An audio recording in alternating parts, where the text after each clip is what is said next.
Hello, everyone. How is it going? Today we have with us Mitch Tobol, partner CGT Marketing. Hey, Mitch, how are you? Very good, thanks. And you? Doing well, doing well. Thank you for taking out time. It has been hard, getting hold of you, but finally we have you today. Yes. Yes, it has. Very busy. Mitch, before we start discussing about SEO and marketing, it would be great, if you could, introduce yourself and your Mhm. company for our viewers. Okay, Mitch Tobol, managing partner CGT Marketing. We're an advertising and digital marketing agency located in New York. Um, CGT has been around for, I think, better part of 11 years. Myself, I've been in marketing for 30 plus. Started building websites since 1997. I've been immersed in social media since 2002 or three. And I also teach in the evenings at Hofstra University, which is a Long Island-based university. I teach in the entrepreneurship program. I teach marketing, of course, because I'm a marketing guy. And that's it. My company provides everything from full marketing automation services to building a simple website, and even traditional print, radio, and TV. We handle. We're marketing holistic, meaning I don't really care what services I sell. I'm more focused on the business's objectives, what they want to accomplish, and how best or what best marketing tactics will serve that. And Right. that's what I recommend. Mhm. Along with, like online, during the pandemic, how has the shift or, like increase or decrease been as far as, like radio is concerned? So um, the pandemic has been like gas on a fire. Mhm. So we have seen the shift from traditional marketing methods and tactics to online digital marketing methods and tactics take place over the past, I might say 7, 8 years, I think would be fair. And then because of the pandemic, it was like gas on the fire in this change. It just, all of a sudden we saw numbers just skyrocket in terms of digital usage online, e-com sites, social media, even email opens have increased. Mhm. So the impact of the pandemic has been significant in terms of my profession in marketing, I would say. Right.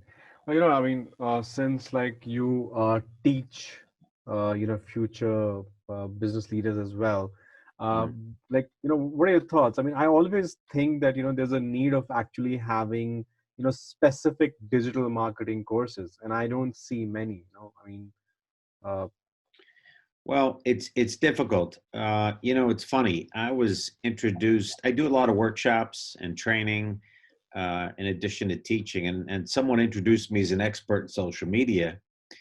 So I stood up and I said, "Well, how can you be an expert in something that's changing every single day?" yeah. So the fact that there's no digital marketing courses per se specifically doesn't surprise me because the proper use of them really falls back on some basic marketing fundamentals. If you can grasp marketing fundamentals, then whatever tactic, whatever channel you're using should comply with those fundamentals. It becomes, okay, what's the nature of this channel? What's the nature of Snapchat versus TikTok? What's the nature of Facebook versus LinkedIn? They each have their own uh, um, feeling about them. The way you present the message, your messages should be different. They each deploy different technology.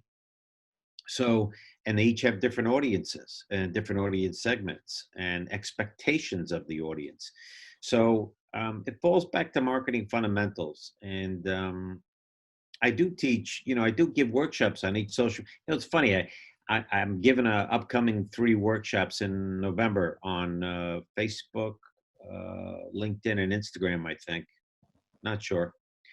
Um, and I did last year workshop through the same venue for Facebook, and this year it's going to be very different. Right. Same channel, but the technology is different. Facebook has gotten very fussy about what images, what message they allow because they're under fire. They have a big target on their back for allowing divisive and disinformation to flow. Um, they've changed their back end, they've changed their interface, they've changed the way people view their pages. So it's almost, it's not totally different, but it is quite different this year than it was last year. Right. Well, Mitch, I mean, like how does one create a successful, digital footprint for one's business? So, great question.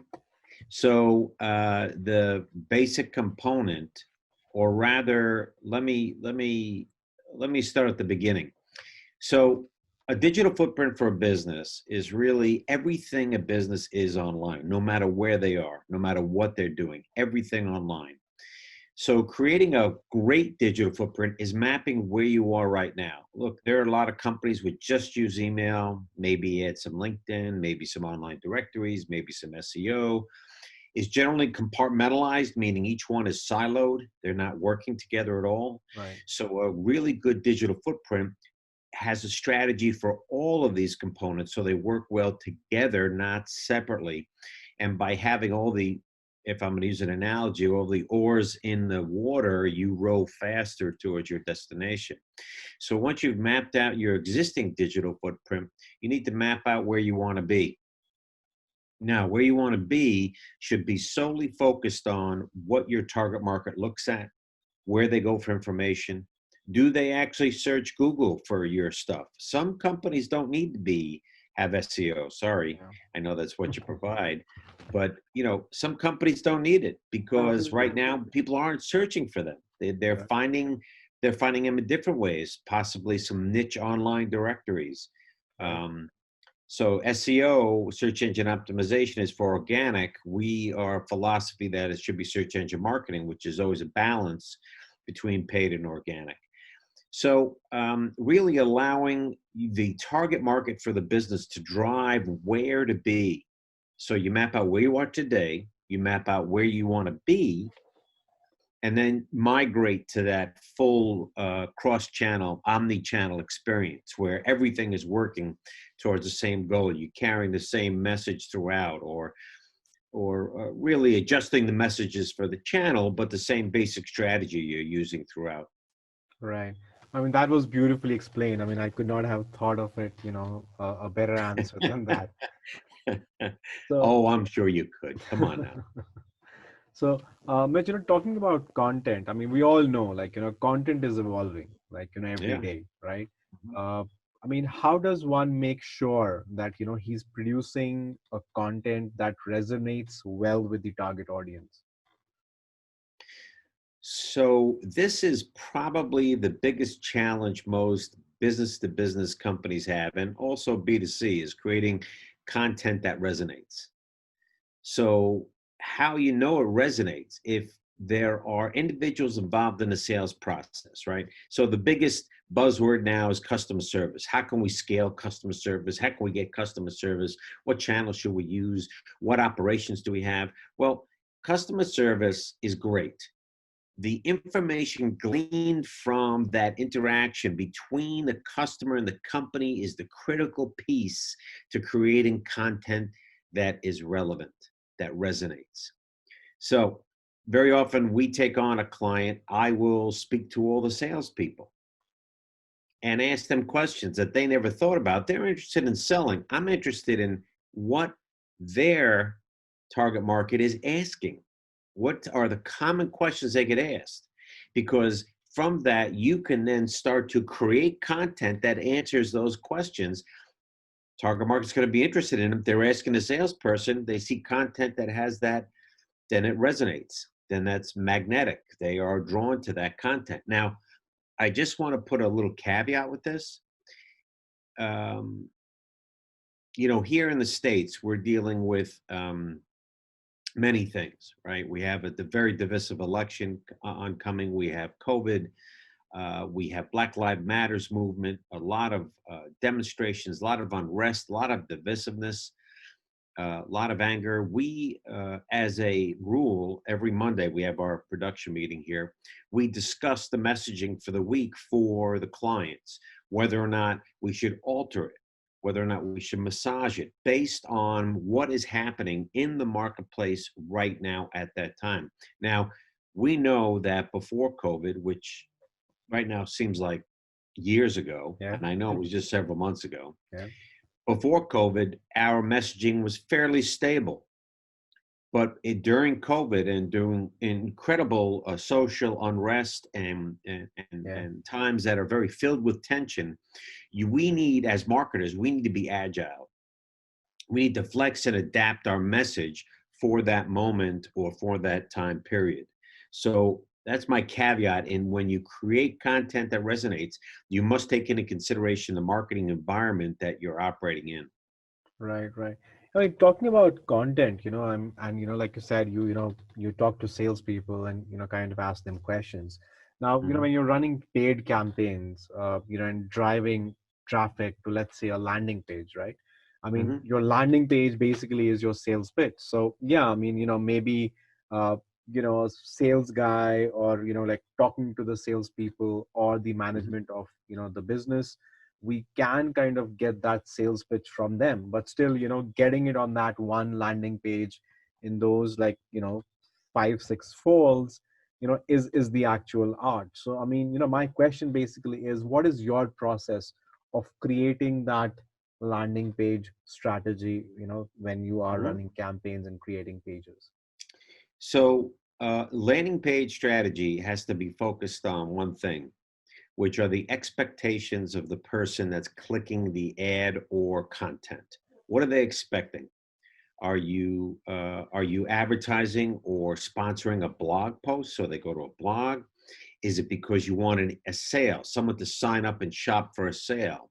Is it because you're a B2B, so you're not going to sell them something? What you want to do is move them down the sales funnel, right? So, from a strategic standpoint, if I could bring this just a little bit bigger, just for a moment, people sell themselves now. They don't want to talk to a salesperson. So, a company's website carries a very heavy lift now. It must contain all the information needed for people to move themselves through the sales process. That being said, your landing page is an integral part. So your understanding of what that sponsored or paid content is, who is it going to? Is it a top of the funnel awareness? Is it middle for desire or interest? Is it someone who has been to a shopping cart but didn't spend, so you want to get them over the hump and actually become a paid customer? Your knowledge of where they are in the sales process will drive the content for the landing page, so it answers and gives information to that person at the appropriate stage. Does that make sense? Yeah, it does. It does. I mean, like when I am creating landing pages, I obviously, I mean, you do look at the top 5 6 pages ranking for those keywords, or people planning ads to kind of see with what you are competing. The Hmm. first thing is you just have to be better than the five guys who are running campaigns. But at the same Right. time, I mean, I believe that if you are able to kind of get the guy, the user to fill that CTA in the first 3 folds, you have done his job. And obviously, the remaining folds are then to kind of still make sure, give him more information, and get him into the funnel. But yeah, Hmm. absolutely. I mean, what you said definitely makes sense. Right. So we did a campaign for a manufacturer of testing and measuring equipment. Now they have maybe about a 30% penetration of brand awareness for a specific type of equipment, not full brand awareness. So the job of the campaign was not only to make people aware of it, but to gather interested parties at the top of the funnel. They're not going to be sales ready leads, they're really marketing qualified leads. So we came up with a concept of content that they would be interested in, because the topic is a very, very sensitive topic. Measuring quality, you want to keep quality, you want high production, and people aren't aware that you could do this level of measurement. So we created content with the company's engineers that would be of interest to the target market at that stage in the funnel, right? So if we were just doing something that, oh yeah, we're just going to get it out there, boom, boom, boom, it would be half as effective, and frankly, from my point of view, a waste of money. I Right. hate to waste money like that. There's no reason to. We just have to approach it very thoughtfully, carefully, with knowledge of the target market and where they are in the funnel, then you're able to create content that resonates and that people respond to. And then you get however you want. You want a CTA phone call, you want a form filled out, whatever the appropriate response is for that stage, for that type of lead. Right. According to you, what are the best practices for creating a editorial calendar? Creating, I'm sorry, repeat that, for best practices for creating. Editorial calendar, like, for Oh, your editorial. content. Yeah. So, okay, so now you hit on something that we have altered over the past 6 months. We used to create content calendars for at least 1 month, if not two. Now we only go 2 weeks out. That's Oh, okay. it. That's it.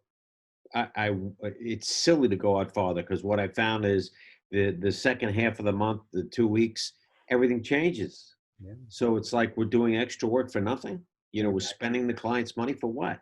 So 2 weeks out is fine. Sometimes we go three if it's stable content, and now we're kind of pushing the window a little bit, but I recommend no more than two right now. Yeah. I The mean, the there's so many changing variables right now. Oh my gosh, yeah, Yeah, yeah. you're absolutely right. So how, I mean, this is, I think, something where a lot of marketers and agencies struggle, I mean, how do you calculate the ROI of your content marketing campaigns? So ROI, that's a really big question, Yeah. right? Yeah. So let's unpack that a little bit if I can. So return on investment, you have to be clear about what your expectations for marketing are. Is it a lead, a sales qualified lead? Is that your investment? Is it an actual sale that has a net profit to it? Right? If it's a lead for a salesperson, what is a lead for a salesperson worth? There's a dollar volume associated with that. So that's first, is defining exactly what your expectations are, what you want.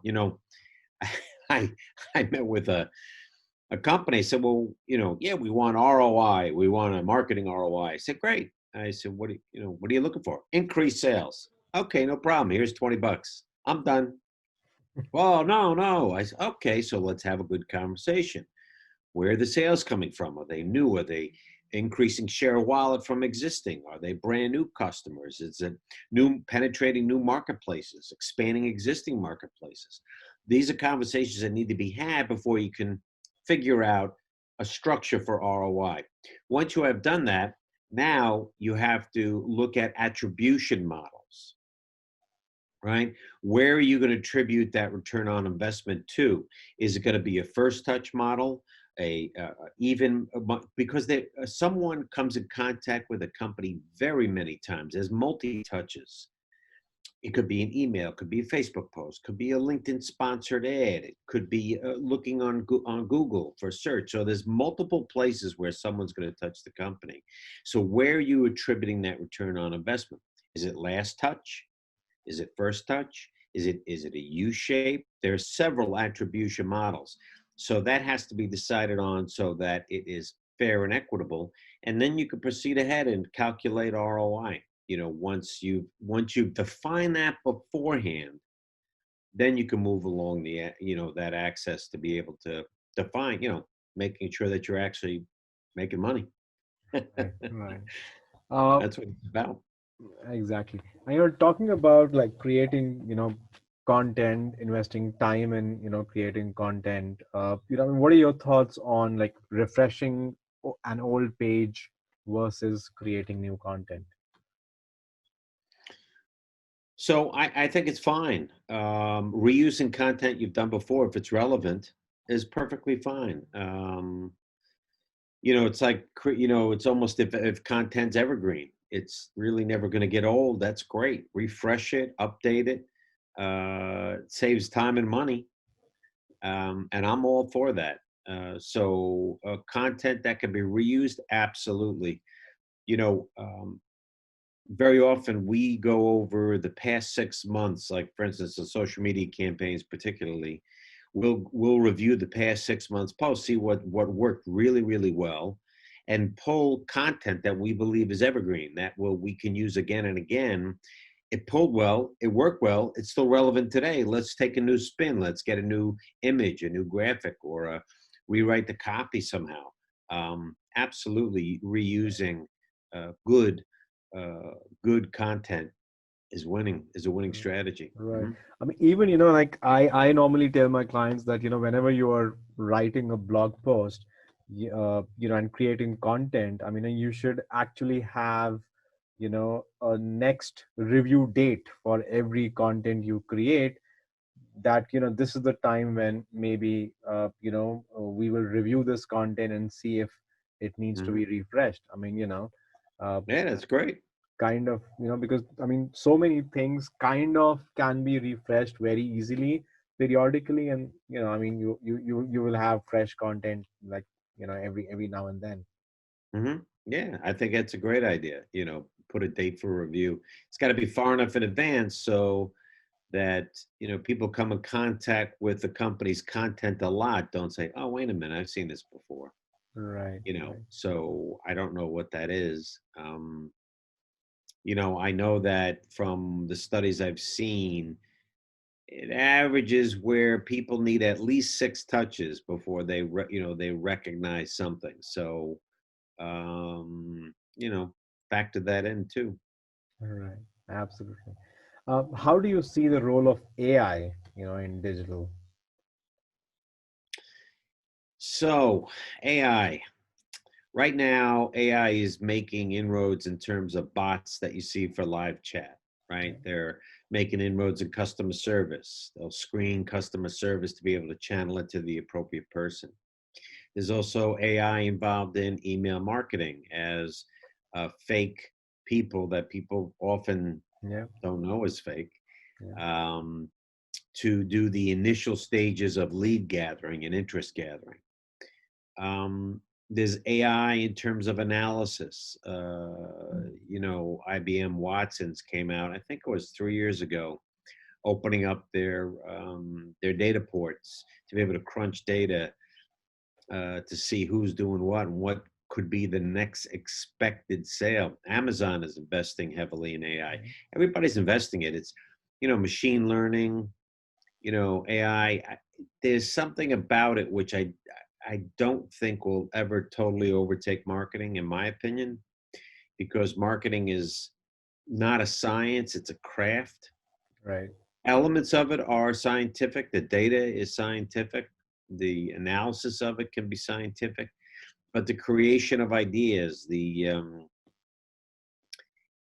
understand, look, you create a buyer persona, it's based on actual demographics, psychographics, buyer intent, and educated speculation. right, I don't know if AI is up to that yet. Maybe eventually it will be. Who knows? That would be pretty wild. But there's an element to marketing which is still a craft. It's although everybody wants it to be a science, yeah. and there's been some excellent insights using data. So AI is on the horizon. It's being used now, and it's slowly making its way into our society. There's no question about it. Right. What about chatbots? I mean, have you been using chatbots? I mean, how have the results been? What are your thoughts on it? So chatbots, I'm 50-50 with chatbots right now because there's so many that I think are used totally inappropriately.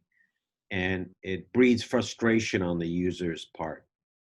Someone who wants to talk to a live person almost can't get through the maze of decisions that a chatbot has. I think chatbots have their place because they can do a wonderful job of screening people and push them in the right direction.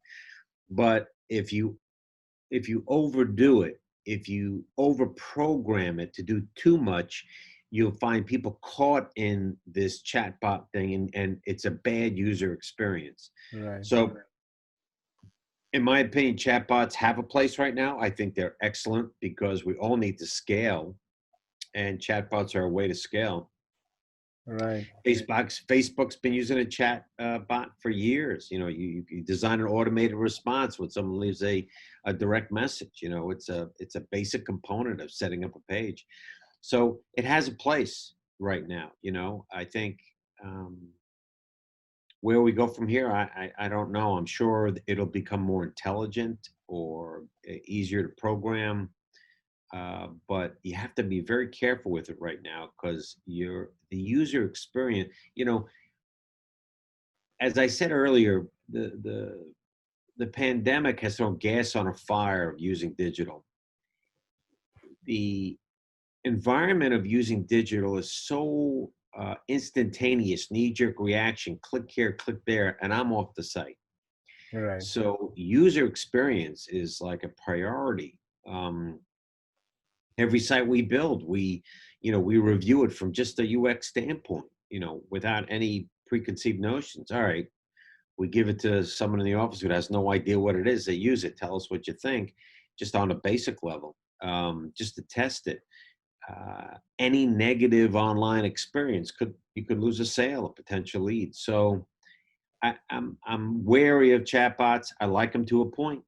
To a point, I think they facilitate scaling customer service, but it can lead to a negative user experience, which I don't want.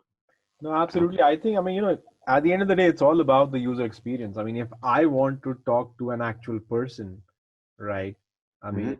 I will get frustrated, if I'm just stuck in that chatbot loop, and I'll just, Yeah. never come back to that site again. So, yeah. Right. Right. Right. And I Right. think also, at this time, yeah, I mean, I understand, like a business as big as like Facebook, or where it's too big, where maybe chatbots can kind of help them to a level, but Mhm. like businesses where people or having people is not a problem. Like instead of chatbots, just have those like earlier, when chatbots started, you used to have where you could actually have those frequently asked questions. Mhm. If it's any of those, you have the answer there. If not, then okay, fine, talk to us, right? I mean, Yeah.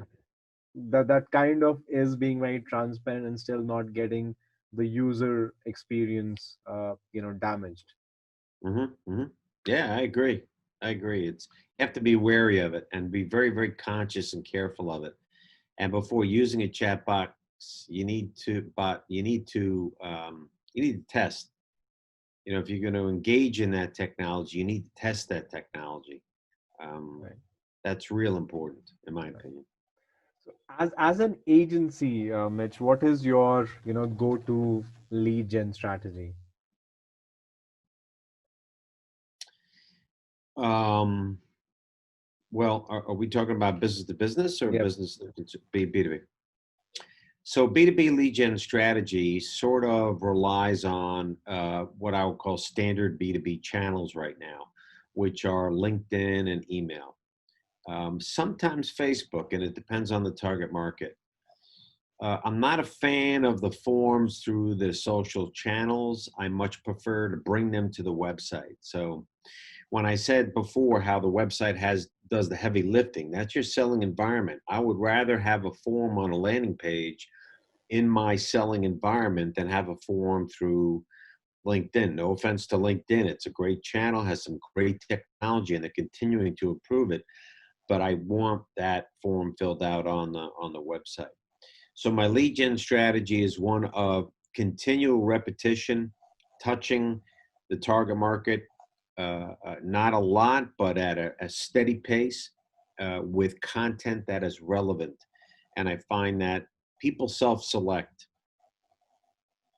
Um, and content should be a variety, not only curated, but it should be original. We go for a 60-30-10, which is 60% original, 30% curated, 10% promotional. You got to be promotional. People expect you to Yeah. sell stuff. Right. That's what we're there for. But we try to lean on 60% original content, 30% curated. Because sometimes we find that people click on and are interested by curated content. We sent out, even from my company, we sent out some curated content a month ago and got a great response. Got a couple of calls. Hey, how you doing? Yeah, great email. Blah blah blah. Okay, sure, let's talk. So that was a direct result, but that was direct result of prospects that we have been communicating with for an extended period of time. Right. And you know, we started out the conversation today, you and I, just discussing what's happening in the marketplace. And from a marketing standpoint, it appears that people are starting to perk their heads above the sand and want to know what to do. So look, you can't sell ice to an Eskimo, Yeah. right? And even if you could, you don't want to, because to me, that's ethically wrong. You sell stuff to people who can use it. If Right. it fits, it fits. If it doesn't, it doesn't. It's okay. So right now, people seem to be more receptive in marketing. We'll see what happens over the next few weeks. Right. Well, Mitch, I mean, as you know, as a marketer, what has been, the biggest challenge you have come across? Wow. Challenge has been getting a client to understand they don't own their brand anymore. They don't. Everybody feels, oh, it's my brand. Blah, blah, blah, blah, blah. Well, you don't own it anymore. What do you mean? Your client. Look, we live in a time where people could turn off and on messages. Yeah. They don't need to see graphics. They don't need to see ads. They have caller ID on their phone, so they could turn you off and on. It's up to them. They have all the power. They could tell 50 million people about your product or brand in a heartbeat. So they control your brand. You don't.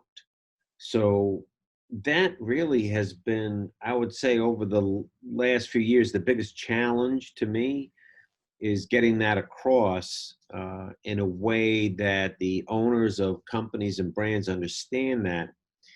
Once they understand that, then they understand the go-to-market strategies will encompass that and be way more successful. You don't dictate to the marketplace anymore. You must engage with the marketplace. I call it interactions, not transactions. Yeah. Even though Absolutely. you want to transact, you need to interact. You must interact. Matter of fact, that's the title of my book I'm writing. Oh, If that's great. I'll I ever get it surely, done. I'll make sure that I make a quote card out of it, so that you can maybe use it for your book tomorrow. That'd be great. That'd be fun. Well, Mitch, thank you so much. Oh, my I mean, pleasure. I know we're short on time. I'll definitely try, like catching up with you sometime again. But Mhm. really appreciate the time you took out today, and it was great chatting with you. Same here. Thank you so much. Appreciate it. Take care.